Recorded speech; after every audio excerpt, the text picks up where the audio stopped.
When I left Hope, I was lost, uncertain of what my future would or should be. Eventually, I decided to apply for some teaching positions. Teaching is what I knew, it's what I loved, at least once upon a time.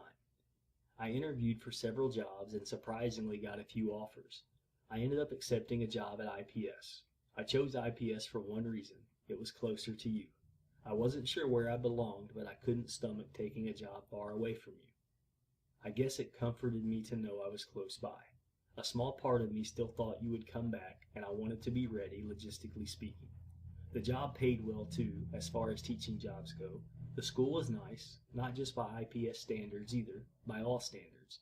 The students were very well behaved. It was very different from Hope. Still, it didn't feel right. Too many reminders of what I'd lost. Too many bad memories. It seemed as if every day something or someone reminded me of you, of Autumn, of Grayson, of my old life, the good and the bad. It didn't take long to realize I wasn't ready to be back in a classroom. I know I needed the job. I needed something to build my self-worth back up. I needed something so I could begin to lay a foundation for my life. Mostly, I just needed something to do. I decided I would hang on for the year and then reevaluate. A few months into the semester, the staff got an email saying our enrollment was down. A teacher was going to have to relocate to another IPS school or retire, resign. The gist of the email was, did anyone want to volunteer? If not, the principal was going to choose someone on her own, likely one of the 3 new teachers, which included me. I knew I was a short-timer in this job. The other 2 new hires were first-year teachers, likely planning to stay for at least a while. I spent a few weeks contemplating my future, evaluating my finances, going over my options, and came to a decision. I would volunteer to leave, not transfer, just resign. It seemed like the best thing for everyone. The principal was very happy to not have to choose someone, and I got a nice reference out of the deal, and some good paychecks too. My new plan: find a new profession. My new profession needed to be something I could get qualified, trained for in a relatively short amount of time. It needed to be something that made me feel good about myself, something that allowed me to do some good, to help people. Yes, help people. That's important to me. I need it. I feel like I owe the world. Laugh if you want, but after a lifetime of putting me first, it's time to change that aspect of my life too.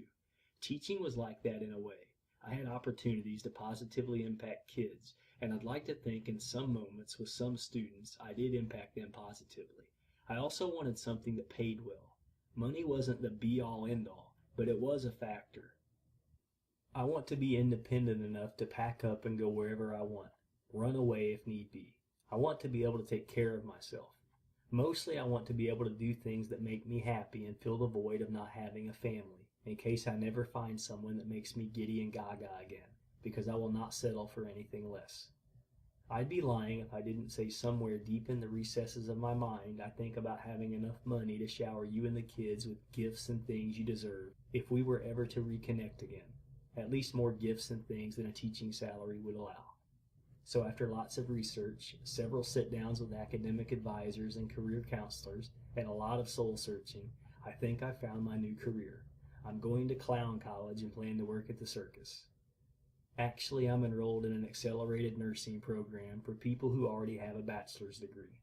If all goes well, I will be a licensed, registered practicing nurse in less than 2 years. Dialysis is where I would like to specialize, but that could change. You're probably thinking, how could someone who gets grossed out by the smallest things be a nurse? How could someone who wasn't sure if they could stick a person with a needle be a nurse? I thought about all the reasons why I couldn't do this, and that's not good enough. I can do this. I need to do this. I will do this. It's important to me. This career choice fits everything I was looking for. It can be accomplished in a relatively short amount of time. It will allow me to help people, comfort people, and hopefully make me feel good about myself in the process. It's an in-demand profession. The pay is very good, and the way the program is structured, I'll be able to substitute teach here and there while I get my degree if I choose to do that, or if I start to run a little low on money. Ultimately, it will give me more options in life. I may be back in a classroom teaching kids 5 years from now, but I needed a change. I needed something new. There will be lots of options for me when, not if, I complete this program. And I get to wear scrubs every day. I know you loved and hated that. It was easy and comfortable, and you look super cute, but I know how much you enjoy getting all dressed up too, which makes me miss the way you looked in your dresses, by the way. Sorry, that's off topic, I know. Anyway, you may think I'm crazy, that I will never make it, but I will make it. I'm in an accelerated anatomy physio class right now, a psych class, and a sociology class. I'm more excited about my future than I have been in quite some time. Every day is a day closer to my goal. Wish me luck. Maybe I'll learn how to mend a broken heart too.